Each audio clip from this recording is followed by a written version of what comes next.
a nation divided. 3 wars erupted, drawing borders in blood and loss, a people separated. And from that separation, a decades-long rivalry was born. Between India and Pakistan, peace is just a word. The real story is about Kashmir, about rivers split by treaties, about nuclear threats hanging by a thread. This is one of the longest-running conflicts in modern history, a war born from British colonialism, fueled by religion, power, and pride. In this video, we take you through the full story, from colonial rule to partition to a conflict that refuses to end. Prepare for a journey through history, where politics, faith, and territory collide, in a story that's still unfolding. Part 1. The Beginning, under British rule. The 19th century, a time when the sun never set on the British Empire, and in the heart of South Asia, a vast and diverse land fell under that imperial shadow, the Indian subcontinent. What we now know as India, Pakistan, and Bangladesh was once one land, a land of majestic kingdoms, ancient civilizations, rich cultures, and spiritual traditions. But under British rule, this land became a colony, a resource to exploit, a prize of empire.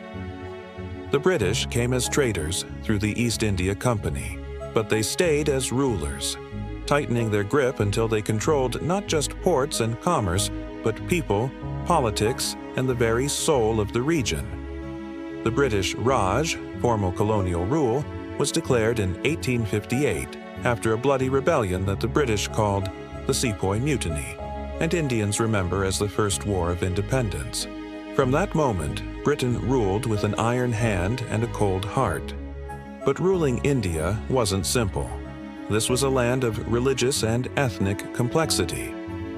Hindus formed the majority, with rich traditions dating back millennia. Muslims, who had ruled parts of India for centuries before the British, were a powerful minority. Sikhs, Christians, Buddhists, Jains, and many tribal communities added to the cultural mosaic. The British, masters of divide and rule, exploited these differences, encouraging suspicion, separating communities, and planting seeds of division that would later explode into violence. Still, for nearly a century, a new idea began to grow in Indian hearts, an idea that crossed caste, religion, and class. The dream of freedom. From the crowded streets of Calcutta to the spiritual centers of Delhi, from the mosques of Lahore to the temples of Varanasi, people began to whisper a new word: independence. Writers, poets, teachers, laborers, farmers, women, students, all began to rise.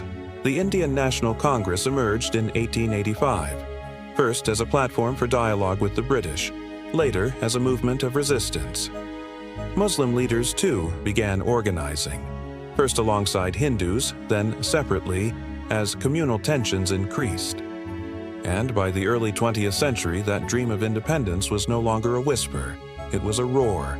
But no one knew that the road to freedom would be paved not only with sacrifice, but with partition, bloodshed, and a war between brothers. Part 2. The Great Partition of 1947. A line. Drawn in blood, freedom finally came. But it came with a cost so high, it changed the fate of millions forever. After nearly 2 centuries under British rule, India was on the brink of independence. But beneath the celebrations of liberty, tension was boiling. The dream of one united India, shared by many, was slowly unraveling. Religious divisions had deepened over decades, worsened by colonial strategies and political mistrust. The Indian National Congress, led by figures like Mahatma Gandhi and Jawaharlal Nehru, had long demanded a free and unified India. But not everyone shared that vision. On the other side stood Muhammad Ali Jinnah, leader of the All India Muslim League, who argued that Muslims would never be safe in a Hindu-majority India. He demanded a separate nation, Pakistan, for the Muslims of the subcontinent. The British, eager to leave and unable to mediate peace between the parties, proposed the unthinkable: partition. India would be divided into two dominions: India, predominantly Hindu; Pakistan, created as a homeland for Muslims. But drawing this line was not simple.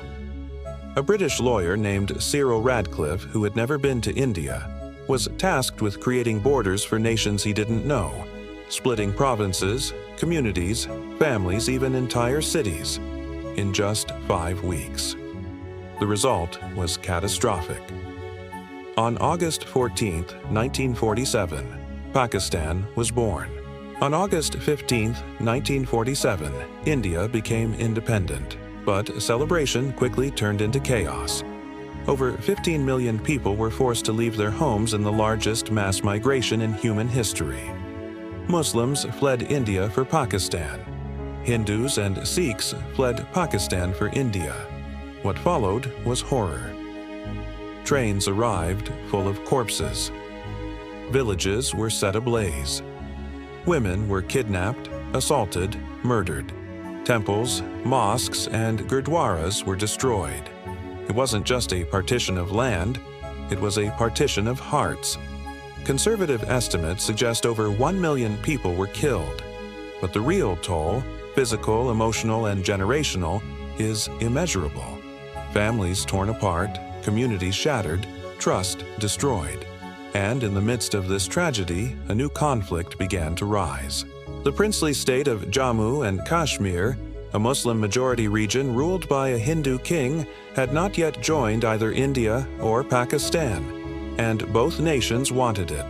This was the spark that ignited the First Indo-Pakistani War. Part 3. The First Indo-Pakistani War, 1947-1948, a battle for Kashmir.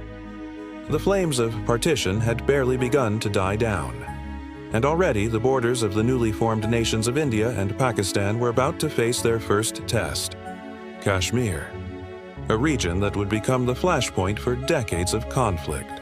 As India and Pakistan celebrated their newfound independence, the question of Kashmir loomed like a dark cloud over both nations. The princely state of Kashmir, situated in the northernmost corner of the subcontinent, was a beautiful but complex land. Its population was predominantly Muslim, yet it was ruled by a Hindu Maharaja, Hari Singh. As the partition of India unfolded, Hari Singh was faced with a difficult decision. Would he accede to India or Pakistan? Or would he declare independence? The stakes were high. Both countries coveted Kashmir for different reasons. India, with its secular identity, believed Kashmir was crucial for the unity of the new nation. Pakistan, with its Muslim majority, saw Kashmir as an integral part of its territory. As communal violence surged across the region, Kashmir's Muslim majority increasingly leaned toward joining Pakistan. But Maharaja Hari Singh hesitated. His kingdom was caught between two opposing forces, and his indecision cost him dearly. On October 22, 1947, the situation took a dangerous turn. Pakistani tribal militias, backed by the newly formed Pakistan military, invaded Kashmir, attempting to seize control. The Maharaja, desperate and facing certain defeat, turned to India for help. India agreed to provide military assistance, but under one condition: Kashmir must accede to India. On October 26, 1947, Hari Singh signed the Instrument of Accession, officially joining Kashmir to India. This decision sparked the First Indo-Pakistani War. India quickly sent troops to defend Kashmir, but the battle was not without its complications. Pakistan launched full-scale military action, claiming that Kashmir rightfully belonged to them. The war became a brutal, cold, and often tragic struggle. On the ground, soldiers clashed in the high mountains amidst freezing temperatures and treacherous terrain. Airstrikes and artillery exchanges became routine, as both sides pushed to gain the upper hand. For months, the fighting raged. Villages were burned, civilians were caught in the crossfire, and the rivers of Kashmir turned red with blood. But despite Pakistan's initial successes, India held the line. By January 1949, after months of intense combat, both sides were exhausted. The war ended in a UN-brokered ceasefire which established the Line of Control, LOC. The result was a stalemate. Kashmir was divided. India controlled the larger portion, including the capital, Srinagar. Pakistan controlled the smaller part, later known as Azad Jammu and Kashmir and Gilgit-Baltistan. But despite the ceasefire, the conflict was far from over. Kashmir remained at the heart of the India-Pakistan rivalry. The issue of Kashmir's status, whether it would remain with India, join Pakistan, or become an independent state, was unresolved. And the Kashmir dispute would soon ignite further wars and tension for decades to come. But this war, this first conflict, had also set the stage for something even more dangerous: the nuclear arms race. Part 4. The nuclear arms race and the growing tensions. A dangerous game. The ink on the ceasefire agreement had barely dried, and already the conflict between India and Pakistan was shifting to a more perilous terrain. The Kashmir dispute may have remained unresolved, but the stakes were rising. India and Pakistan had fought their first war over the region in 1947, and now, after years of uneasy peace, the two nations were locked in a dangerous game of one-upmanship. The next chapter in their rivalry would not be written on the battlefield, but in a realm far more terrifying: the nuclear arms race. By the late 1950s and early 1960s, the world had entered a new era, one marked by the shadow of the Cold War, the rise of superpowers like the United States and the Soviet Union, and, most significantly, the nuclear age. India, under the leadership of Jawaharlal Nehru, had long been wary of its neighbors and the growing tensions. Nehru, though initially resistant to nuclear weapons, eventually saw the need to secure India's position in the region. In 1974, India shocked the world by conducting its first successful nuclear test, known as Smiling Buddha, in the Thar Desert of Rajasthan. It was a bold declaration to the world that India had crossed the threshold of nuclear capability. But Pakistan, ever determined to keep pace, was not far behind. Pakistan, under the leadership of Zulfikar Ali Bhutto, saw India's nuclear test as a direct challenge to its own security. Bhutto vowed to match India's nuclear ambition and declared that Pakistan would have a bomb, even if we have to eat grass to build it. By the late 1980s, Pakistan had successfully tested its own nuclear devices, officially entering the nuclear arms race. The stage was set for a perilous future. The specter of mutual assured destruction loomed large. But it wasn't just the threat of nuclear weapons that kept the region on edge. Kashmir remained as volatile as ever, and a series of wars, each more dangerous than the last, threatened to push the two nations toward disaster. The 1965 Indo-Pakistani War had been fought over Kashmir, and although it ended in a UN-brokered ceasefire, it did little to ease the tension. The 1971 Bangladesh Liberation War further deepened the divide. India, supporting the independence movement in East Pakistan, had clashed with Pakistan once again, resulting in the creation of Bangladesh. This defeat for Pakistan was not just territorial, it was a blow to national pride that would have lasting consequences. The 1980s and 1990s were marked by intense military buildup on both sides. Both countries rapidly advanced their missile technology, while the nuclear arsenals silently grew. And through it all, the people of the region remained caught in the middle. In Indian-administered Kashmir, an armed insurgency emerged as local Muslims fought for autonomy or accession to Pakistan. On the Pakistani side, the military grew more powerful and influential, its grip on political life increasingly firm. The Cold War had brought weapons, and regional political dynamics had brought suffering. But nuclear weapons? They brought an existential threat unlike anything the world had ever known. 1998 marked a critical turning point when both India and Pakistan conducted full-scale nuclear tests.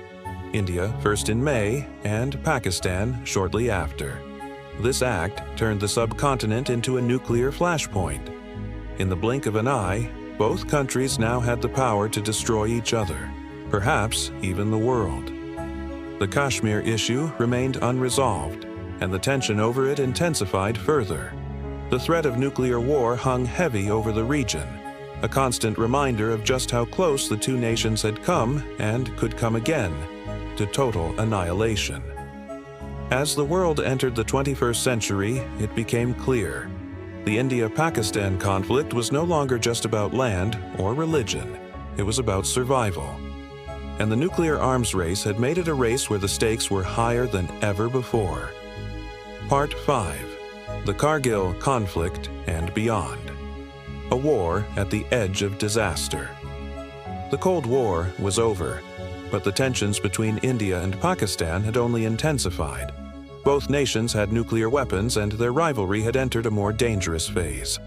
But the hope of peace? That seemed as distant as ever. By the late 1990s, the world's attention was focused on the post-Cold War era. But in the shadows of the Himalayas, a new chapter of conflict was quietly taking shape. Kashmir, as always, remained the central issue, a source of both anger and fear. And in 1999, the dispute would ignite once again in a conflict that brought both nations to the brink of war.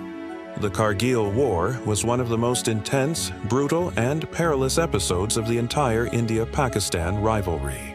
But unlike the earlier conflicts, this was not a conventional war between two armies across an established front. This time, the fight would unfold in the treacherous mountainous terrain of Kargil, a region in Indian-administered Kashmir. Kargil, a remote, rugged, and strategically important area, became the site of a dramatic and dangerous confrontation. The conflict began when Pakistani forces, disguised as militants and tribal fighters, infiltrated Kargil's high-altitude ridges in the spring of 1999. Their goal was clear: to capture key positions along the line of control, an LOC, and establish a permanent presence in the region. But India, with its vast military resources, quickly responded, sending thousands of soldiers into the area to reclaim the territory and push Pakistan back. The battle that ensued was fierce and bloody. Indian soldiers fought in some of the world's most difficult conditions, climbing peaks at altitudes over 16,000 feet.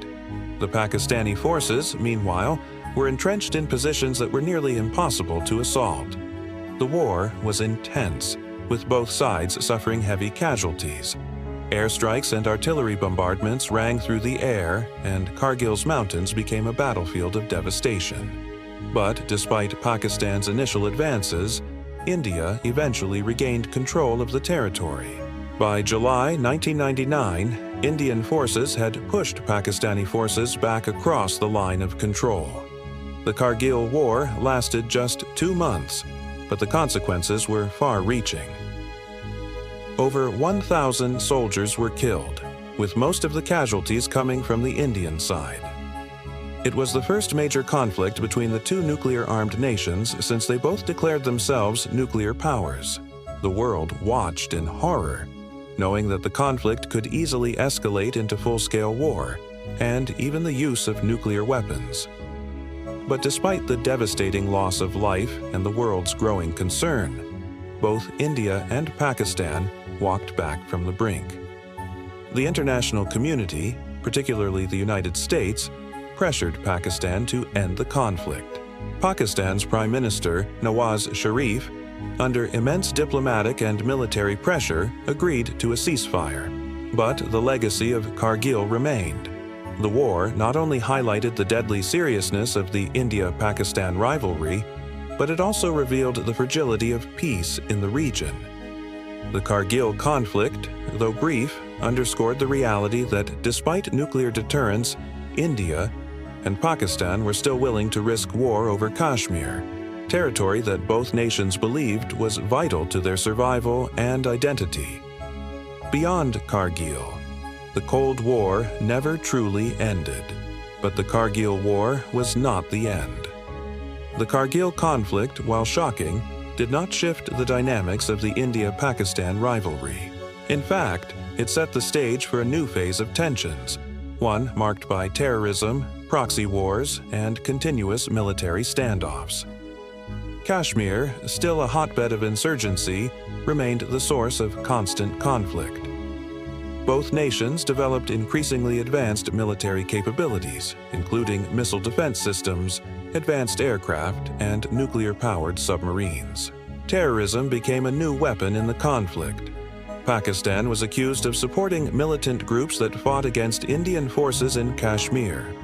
The 1993 Bombay bombings and the 2001 Indian Parliament attack were just two of many attacks linked to Pakistani-backed militants. But as the violence continued, something else was happening beneath the surface. Diplomatic efforts, often fragile and fleeting, emerged in attempts to curb the violence. In 2001, Indian Prime Minister Atal Bihari Vajpayee and Pakistani President Pervez Musharraf met in Agra for peace talks, but those talks quickly collapsed. The 2003 ceasefire along the line of control between India and Pakistan brought some temporary relief, but it was always fragile, never truly addressing the root causes of the conflict. In recent years, Kashmir's status remains unresolved, with both sides claiming the region as their own. Nuclear weapons, while providing a form of deterrence, have failed to bring peace. If anything, they've made the conflict more dangerous, as both countries continue to modernize their arsenals. As the world moves into the 21st century, the tension between India and Pakistan remains one of the most dangerous unresolved conflicts in the world. Kashmir, terrorism, nuclear threats, the issues that have defined this rivalry are not going away. And the question remains, will the two nations find a path to peace, or will they continue down the path of perpetual conflict and risk nuclear war? Part 6. The Nuclear Arms Race, 1998. The Fear of a Doomsday. The 1990s were a turning point in the history of South Asia. No longer could the world simply look at the India-Pakistan conflict as a territorial dispute or an ideological rivalry. The stakes had been raised. The Cold War was officially over, and the world's attention shifted to new dangers, but the shadow of nuclear weapons still loomed. By 1998, the nuclear arms race in South Asia had reached a terrifying crescendo. India, long known for its cautious approach to nuclear weaponry, shocked the world in May 1998 when it conducted 5 successful nuclear tests in the remote deserts of Pokhran. The test was codenamed Operation Shakti. It was India's declaration to the world, "We are now a nuclear power." The reaction to India's nuclear tests was immediate and overwhelming. International condemnation came swiftly, with major powers like the United States, Russia, and China expressing deep concern. Global leaders feared that this move would destabilize an already volatile region. But India wasn't alone in this race. Pakistan, just a few weeks later, conducted its own nuclear tests in the Chagai Hills in Balochistan, announcing its own nuclear capabilities to the world. For Pakistan, these tests were not just a strategic response but a matter of national survival. Having seen India's nuclear advancements, Pakistan understood that the balance of power had shifted. The result? South Asia became the world's newest nuclear flashpoint. In an instant, the two countries, India and Pakistan, now possessed the same destructive power that had kept the world on edge during the Cold War. And what made the situation even more dangerous? The Kashmir conflict was still unresolved, and both nations stood at the edge of a precipice with a nuclear weapon as the most ominous tool in their arsenals. The stakes had never been higher. The balance of terror, or what some experts called mutual assured destruction, MAD, became the new reality. If either India or Pakistan were to launch a nuclear attack, the results would be catastrophic. The immediate consequences would be unimaginable devastation, and the global ramifications. beyond comprehension. Yet, despite the risks, the nuclear tests of 1998 set the stage for what would be called a nuclear standoff. Both countries now stood in a terrible equilibrium, a situation where neither side could afford to back down, but neither could afford to push forward too aggressively either. This nuclear balance created a strange, uneasy peace. A peace by fear, where both nations understood that escalation could mean annihilation. The knowledge that both countries possessed nuclear weapons led to a certain restraint, but that didn't mean the tensions were over. The Cold War-style standoff now defined the relationship between India and Pakistan. The world watched closely, knowing that the possibility of a nuclear conflict loomed at all times. The dangerous legacy of 1998 was clear. South Asia had joined the nuclear club, and the fear of nuclear war was now part of the region's daily reality. The war between India and Pakistan was never just a border dispute. It is a story of deep wounds and a past that refuses to stay buried. From Kashmir to nuclear weapons, from partition to revolution, this is a conflict that has shaped the future of South Asia and continues to threaten the security of the entire world. So, what do you think? Is there hope for peace in the future, or is this cycle of violence destined to continue? Share your thoughts with us in the comments below, and don't forget to like and subscribe for more in-depth historical stories that help us understand the past and its impact on the present. We look forward to hearing from you.